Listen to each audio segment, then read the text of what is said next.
Hello সোনামণিরা, আজকে আমরা দেখব 10টি জলজ প্রাণী। চলো তাহলে শুরু করি। এটি হলো কচ্ছপ। কচ্ছপ জলে বাস করে, খোলসা আবৃত ধীরগতির প্রাণী। কচ্ছপকে ইংরেজিতে বলা হয় টার্টল। এটি হলো ডলফিন। ডলফিন বুদ্ধিমান স্তন্যপায়ী প্রাণী, যা জলে বাস করে এবং শ্বাস ফুসফুসের মাধ্যমে নেয়। ডলফিনকে ইংরেজিতে বলা হয় ডলফিন। এটি হলো তিমি। তিমি একটি বৃহৎ স্তন্যপায়ী প্রাণী, সমুদ্রের রাজা বলা হয়। তিমিকে ইংরেজিতে বলা হয় হোয়েল। এটি হলো ব্যাঙ। ব্যাঙ একটি উভচর প্রাণী, অর্থাৎ জলস্থলে উভয়ই বাস করতে পারে।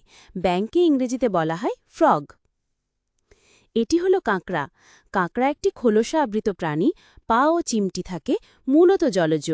কাঁকড়াকে ইংরেজিতে বলা হয় ক্র্যাব। এটি হলো চিংড়ি। চিংড়ি একটি ছোট জলজ প্রাণী, দেহ লম্বা ও নমনীয়, পায়ের সাহায্যে সাঁতারে। চিংড়িকে ইংরেজিতে বলা হয় শ্রিম্প। এটি হলো অক্টোপাস। অক্টোপাস 8টি হাত বিশিষ্ট, বুদ্ধিমান জলজ প্রাণী। অক্টোপাসকে ইংরেজিতে বলা হয় অক্টোপাস। এটি হলো জেলিফিশ। জেলিফিশ কোমল ও স্বচ্ছ দেহ বিশিষ্ট প্রাণী, যেটির কোনো হাড় নেই। জেলিফিশকে ইংরেজিতে বলা হয় জেলিফিশ। এটি হলো সিল। সিল স্তন্যপায়ী প্রাণী, সমুদ্র তীরে উভয়ে থাকতে পারে, ভালো সাঁতারু। সিলকে ইংরেজিতে বলা হয় সিল। এটি হলো জলহস্তী। জলহস্তী একটি বড় মজবুত জলজ স্তন্যপায়ী প্রাণী, মূলত নদী ও হ্রদে থাকে।